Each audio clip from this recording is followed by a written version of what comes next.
ಓಂ ಶಾಂತಿ. ಪ್ರಾಣೇಶ್ವರ ಅಂದ್ರೆ ಪ್ರಾಣಗಳ ಒಡೆಯ, ಪ್ರಾಣದಾನ ನೀಡಲು ಬಂದಿದ್ದಾರೆ ಅನ್ನೋ ಕಲ್ಪನೆ ಕೇಳೋಕೆ ಎಷ್ಟು ಚೆನ್ನಾಗಿದೆ ಅಲ್ವಾ? ಹೌದು, ತುಂಬ ಸುಂದರವಾದ ಕಲ್ಪನೆ. ಆದ್ರೆ ಇಲ್ಲಿರೋ ಒಂದು ಸ್ವಾರಸ್ಯಕರ ವಿಷಯ ಅಂದ್ರೆ, ಈ ಪ್ರಾಣದಾನ ಅಂದ್ರೆ ನಾವು ಅಂದ್ಕೊಂಡ ಹಾಗೆ ಯಾರಿಗೋ ಪ್ರಾಣಭಿಕ್ಷೆ ಕೊಡೋದಲ್ಲ. ಖಂಡಿತ ಅಲ್ಲ. ಹಾಗಾದ್ರೆ ಈ ಆಧ್ಯಾತ್ಮಿಕ ಪ್ರಾಣದಾನದ ಆಕ್ಚುಲಿ ಅದರ ನಿಜವಾದ ಅರ್ಥ ಏನು? ಇದ್ರ ಬಗ್ಗೆ ಸ್ವಲ್ಪ ಆಳವಾಗಿ ಮಾತಾಡೋಣ. ಖಂಡಿತ. ನೋಡಿ, ಈ ಇಡೀ ಚರ್ಚೆಯ ಕೇಂದ್ರಬಿಂದು ಒಂದೇ, ಅದು ಪರಿವರ್ತನೆ. ಪರಿವರ್ತನೆ? ಹೌದು. ಮೂಲಗಳು ಹೇಳೋ ಹಾಗೆ ಇಡೀ ಮನುಕುಲ ಈಗ ತಮೋಪ್ರಧಾನ ಸ್ಥಿತಿಯಲ್ಲಿದೆ. ಅಂದ್ರೆ ಹೇಗ್ ಹೇಳೋದು, ಒಂದು ಬ್ಯಾಟ್ರಿ ಸಂಪೂರ್ಣವಾಗಿ ಡಿಸ್ಚಾರ್ಜ್ ಆದ ಹಾಗೆ. ಓಕೆ. ಅಲ್ಲಿಂದ ಸತೋಪ್ರಧಾನ ಸ್ಥಿತಿಗೆ, ಅಂದ್ರೆ ಅದೇ ಬ್ಯಾಟರಿಯನ್ನು 100ಕ್ಕೆ 100ರಷ್ಟು ಚಾರ್ಜ್ ಮಾಡಿದ ಹಾಗೆ ಆಗುವ ಒಂದು ಪ್ರಕ್ರಿಯೆ ಇದು. ಸರಿ, ನಾವಿವತ್ತು ಮಾತಾಡ್ತಿರೋದು ಫೆಬ್ರವರಿ 16, 2026 ಮುರಳಿ ಆಧಾರದ ಮೇಲೆ ಅಲ್ವಾ? ಹೌದು, ಅದೇ ನಮ್ಮ ಆಧಾರ. ಓಕೆ, ಹಾಗಾದ್ರೆ ಆ ಬ್ಯಾಟರಿ ಡಿಸ್ಚಾರ್ಜ್ ಆಗಿರೋ ಸ್ಥಿತಿಯಿಂದಾನೇ ಶುರು ಮಾಡೋಣ. ಮೂಲದಲ್ಲಿ ಒಂದು ಪ್ರಶ್ನೆ ಇದೆ. ನಾಟಕದ ಪ್ರತಿಯೊಂದು ರಹಸ್ಯವನ್ನು ತಿಳಿದ ಮೇಲೆ ಯಾವ ದೃಶ್ಯ ನಿಮ್ಗೆ ಹೊಸದು ಅಂತ ಅನ್ಸಲ್ಲ ಅಂತ. ಇದು ನೇರವಾಗಿ ನಮ್ಮನ್ನು ಇವತ್ತಿನ ಸ್ಥಿತಿಗೆ ಕನ್ನಡಿ ಹಿಡಿದ ಹಾಗೆ ಇದೆ. ಎಕ್ಸಾಕ್ಟ್ಲಿ. ಉತ್ತರ ಕೂಡ ಅಲ್ಲೇ ಇದೆ ಗೊತ್ತಾ? ಜ್ಞಾನದಲ್ಲಿರೋರ್ಗೆ ಇವತ್ತು ಜಗತ್ನಲ್ಲಿ ನಡೀತಿರೋ ಗೊಂದಲ, ಯುದ್ಧದ ವಾತಾವರಣ, ಹೌದು, ದೇಶಗಳು ತಮ್ಮದೇ ವಿನಾಶಕ್ಕೆ ತಯಾರಿಸ್ತಿರೋ ದೊಡ್ಡ ದೊಡ್ಡ ಬಾಂಬುಗಳು, ಇದೆಲ್ಲ ಆಕ್ಚುಲಿ ಹೊಸದೇನಲ್ಲ. ಹೊಸ್ತಲ್ವೇ? ಇಲ್ಲ, ಯಾಕಂದ್ರೆ ಇದು 5000 ವರ್ಷಗಳ ಚಕ್ರದಲ್ಲಿ ಮತ್ತೆ ಮತ್ತೆ ನಡೆಯುವ ಒಂದು ನಿಶ್ಚಿತ ಘಟನೆ. ಒಂದ್ ನಿಮಿಷ, ಇದನ್ನ ನಿಶ್ಚಿತ ಘಟನೆ ಅನ್ನೋದು ಸ್ವಲ್ಪ ಕಠೋರ ಅಲ್ವಾ? ಅಂದ್ರೆ ಈ ವಿನಾಶವನ್ನು ನೋಡಿ ನಾವು ಭಯಪಡಬಾರ್ದು ಅಂತನಾ ಇದರ್ಥ? ಭಯಪಡಬಾರ್ದು, ಆದ್ರೆ ಜಾಗೃತರಾಗಿರಬೇಕು. ನೋಡಿ, ಮೂಲಗಳು ಇದನ್ನ ಕಲ್ಯಾಣಕಾರಿ ವಿನಾಶ ಅಂತ ಕರೀತವೆ. ಕಲ್ಯಾಣಕಾರಿ ವಿನಾಶ? ಹೌದು. ಅಂದ್ರೆ ಹಳೆಯ ತಮೋಪ್ರಧಾನ ಜರ್ಜರಿತವಾದ ಜಗತ್ತು ಮುಗಿದು ಹೊಸ ಸತೋಪ್ರಧಾನ ಸ್ವರ್ಗದಂತಹ ಜಗತ್ತು ಶುರುವಾಗುತ್ತೆ ಅನ್ನೋದರ ಸಂಕೇತ ಇದು. ಹಳೆ ಮನೆ ಬಿದ್ದಾಗಲೇ ಹೊಸ ಮನೆ ಕಟ್ಟೋಕ್ಕೆ ಜಾಗ ಸಿಗೋದು ಅನ್ನೋ ಹಾಗೆ. ಕರೆಕ್ಟ್, ಅದೇ ರೀತಿ. ಇದು ನನ್ನನ್ನ ಒಂದು ಕುತೂಹಲಕಾರಿ ಪದಕ್ಕೆ ತಗೊಂಡು ಹೋಗುತ್ತೆ. ಮೂಲದಲ್ಲಿ ಪತ್ತರ ಬುದ್ಧಿ ಅಂದ್ರೆ ಕಲ್ಲಿನಂತಹ ಬುದ್ಧಿ ಅಂತ ಬಳಸಿದ್ದಾರೆ. ಇವತ್ತಿನ ಕಾಲದ ವಿಜ್ಞಾನಿಗಳು ಬುದ್ಧಿವಂತರು ಅಂತ ಅನ್ಸ್ಕೊಳ್ಳೋ ಜನರೆ ತಮ್ಮ ವಿನಾಶದ ಸಾಧನಗಳನ್ನ ಮಾಡುತ್ತಿದ್ದಾರೆ. ಇದೊಂದು ದೊಡ್ಡ ವಿಪರ್ಯಾಸ ಅಲ್ವಾ? ಅಂದ್ರೆ ಅತಿ ಹೆಚ್ಚು ಜ್ಞಾನ ಇರೋರೇ ಅತಿ ದೊಡ್ಡ ತಪ್ಪು ಮಾಡ್ತಿದ್ದಾರೆ. ಹೌದು, ಅದೊಂದು ಅದ್ಭುತವಾದ ಪಾಯಿಂಟ್. ಮೂಲಗಳು ಹೇಳೋದಿದನೆ. ಇದು ಬುದ್ಧಿವಂತಿಕೆಯ ಕೊರತೆಯಲ್ಲ, ಬದಲಾಗಿ ಬುದ್ಧಿಯ ದಿಕ್ಕಿನ ಸಮಸ್ಯೆ. ಬುದ್ಧಿಯ ದಿಕ್ಕು? ಅವರ ಬುದ್ಧಿ ಲೌಕಿಕವಾಗಿ ವಿಜ್ಞಾನದಲ್ಲಿ ಎಷ್ಟೇ ಮುಂದುವರೆದಿದ್ದರೂ ಅದು ಭಗವಂತನಿಂದ ವಿಮುಖವಾಗಿದೆ. ಅದಕ್ಕೆ ಅದು ವಿಪರೀತ ಬುದ್ಧಿಯಾಗಿ ವಿನಾಶದ ಕಡೆಗೆ ಕೆಲಸ ಮಾಡುತ್ತೆ.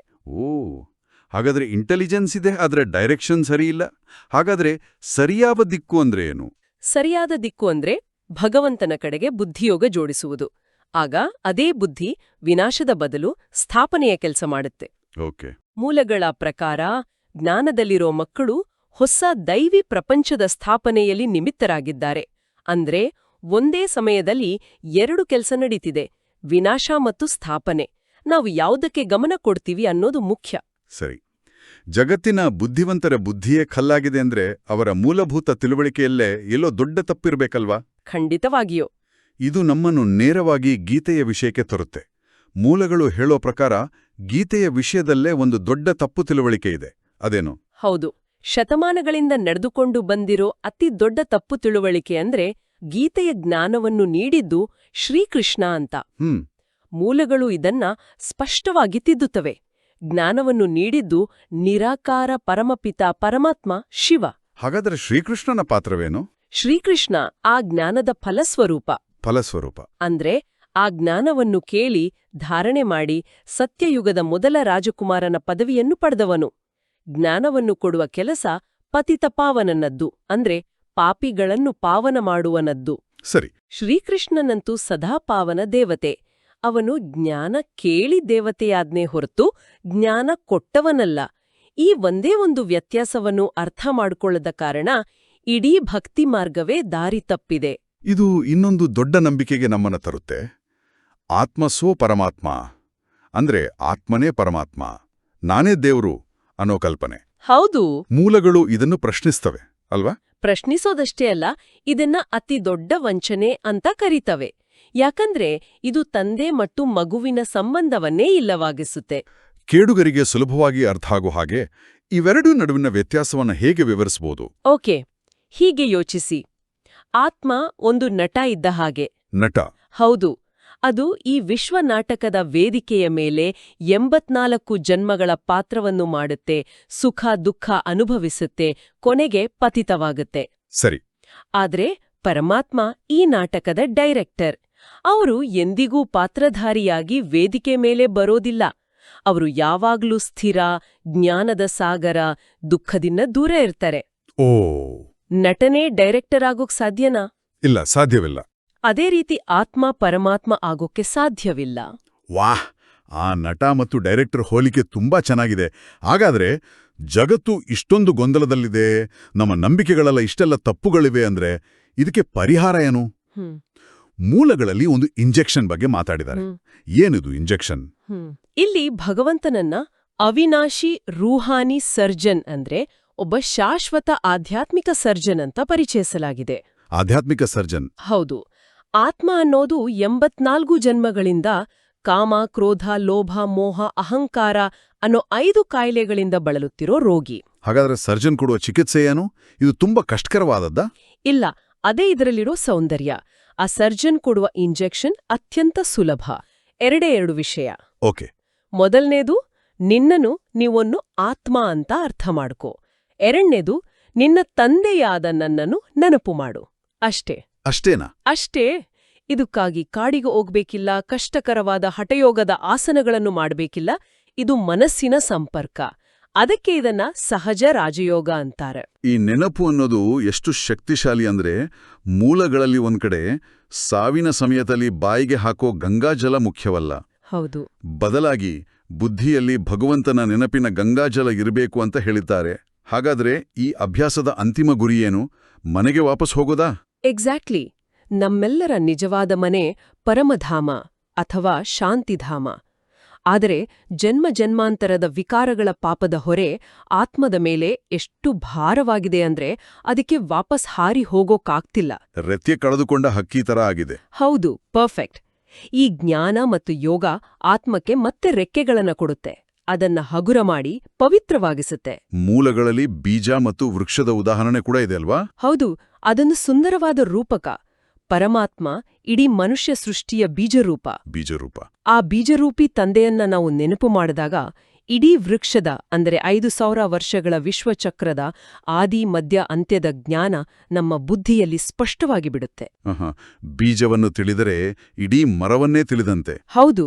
ಸರಿ, ಇದೆಲ್ಲ ತಾತ್ವಿಕವಾಗಿ ಕೇಳೋಕೆ ತುಂಬಾ ಚೆನ್ನಾಗಿದೆ. ಆದರೆ ನಮ್ಮ ದೈನಂದಿನ ಜೀವನಕ್ಕೆ ಇದನ್ನೆಲ್ಲ ಅಳವಡಿಸಿಕೊಳ್ಳೋದು ಹೇಗೆ? ಧಾರಣೆಗಾಗಿ ಮೂಲಗಳು ಕೊಡುವ ಪ್ರಾಯೋಗಿಕ ಸಲಹೆಗಳೇನು? ಇವತ್ತಿನ ಮುರಳಿಯಿಂದ 2 ಮುಖ್ಯವಾದ ಧಾರಣೆಯ ಅಂಶಗಳಿವ. ಮೊದಲನೇದು, ಈ ಹಳೆ ಜಗತ್ತಿನಲ್ಲಿ ಕಮಲದ ಹೂವಿನಂತೆ ನಿರ್ಲಿಪ್ತರಾಗಿ ಬದುಕಬೇಕು. ಕಮಲದ ಹೂವಿನಂತೆ ಅಂದ್ರೆ ಜಗತ್ತಿನ ಕಷ್ಟ, ಸಮಸ್ಯೆ, ಗೊಂದಲಗಳ ಮಧ್ಯೆ ಇದ್ರೂ ಅದಕ್ಕೆ ಅಂಟಿಕೊಳ್ಬಾರ್ದು. ಆದರೆ ಅದು ಹೇಳಿದಷ್ಟು ಸುಲಭವಲ್ಲ ಅಲ್ವಾ? ಸಮಸ್ಯೆಗಳು ಬಂದಾಗ ಅದರಿಂದ ಪ್ರಭಾವಿತರಾಗದೆ ಇರೋದು ಹೇಗೆ? ಅದಕ್ಕಾಗಿ ಮೂಲಗಳು ಹೇಳೋದು, ಈ ಜ್ಞಾನ ಮಾರ್ಗದಲ್ಲಿ ಮುಂದೆ ಹೋದಂತೆ ಅಡೆತಡೆಗಳು, ವಿಘ್ನಗಳು ಇದ್ದೇ ಇರ್ತವೆ.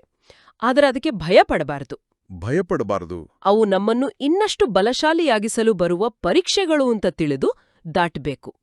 ಸಮಸ್ಯೆಗಳು ನೋಡಿ ಭಯಪಟ್ರೆ ನಾವಲ್ಲೇ ನಿಂತು ಬಿಡ್ತೀವಿ. ಸರಿ, ಇದು ಮೊದಲನೇ ಅಂಶ. 2ನೇದು ಆ ಬ್ಯಾಟರಿ ಚಾರ್ಜ್ ಮಾಡೋ ವಿಷಯಕ್ಕೆ ಸಂಬಂಧಪಟ್ಟಿದ್ದನ್ಸುತ್ತೆ. ಖಂಡಿತ. 2ನೇ ಅಂಶ, ನಮ್ಮ ಆತ್ಮದ ಬ್ಯಾಟರಿಯನ್ನು ಪ್ರತಿದಿನ ಚಾರ್ಜ್ ಮಾಡಬೇಕು. ಮೊಬೈಲ್ ಫೋನ್ ತರ ನಿಜವಾದ ಮನೆಯಾದ ಸ್ವೀಟ್ ಹೋಮ್ ಪರಮಧಾಮದ ಕರೆಗೆ ಜೋಡಿಸ್ತಿರ್ಬೇಕು. ಗೊತ್ತಾ, ಮೂಲಗಳಲ್ಲಿ ಒಂದು ಸಲಹೆ ಇದೆ. ಅದು ಇವತ್ತಿನ ನಾನು, ನಂದು ಅನ್ನೋ ಜಗತ್ತಿಗೆ ಸಂಪೂರ್ಣ ವಿರುದ್ಧವಾಗಿದೆ. ಓ ಹೌದಾ?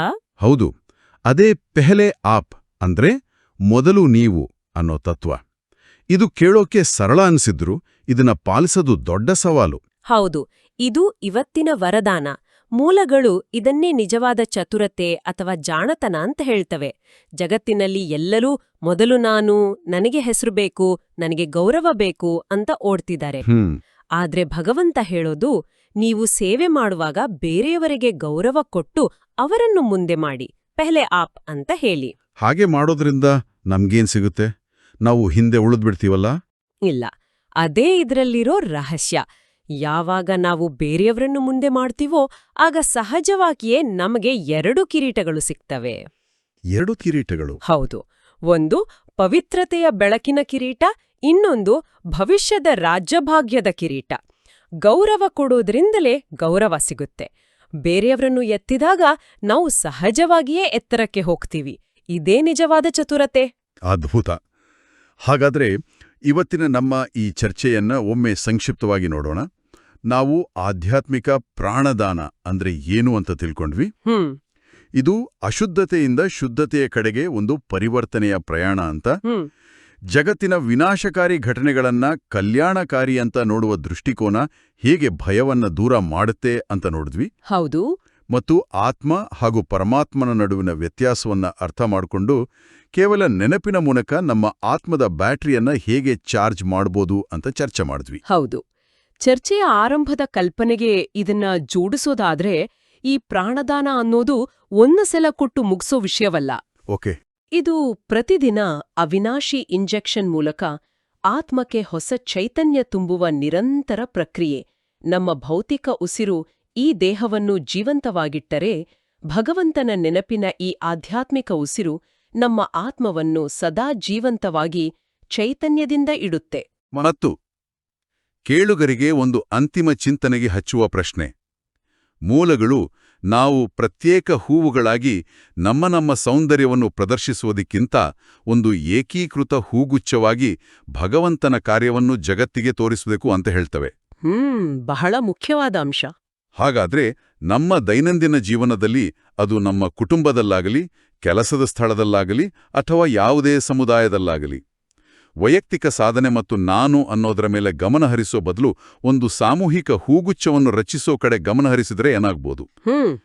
ಅಲ್ಲಿನ ಸೌಂದರ್ಯ ಮತ್ತು ಸುವಾಸನೆ ವೈಯಕ್ತಿಕ ಪ್ರತಿಭೆಯಿಂದಲ್ಲ, ಬದಲಾಗಿ ಎಲ್ಲರ ಏಕತೆ ಮತ್ತು ಸಹಯೋಗದಿಂದ ಬಂದ್ರೆ ಅದರ ಪ್ರಭಾವ ಜಗತ್ತಿನ ಮೇಲೆ ಹೇಗಿರ್ಬೋದು? ಓಂ ಶಾಂತಿ.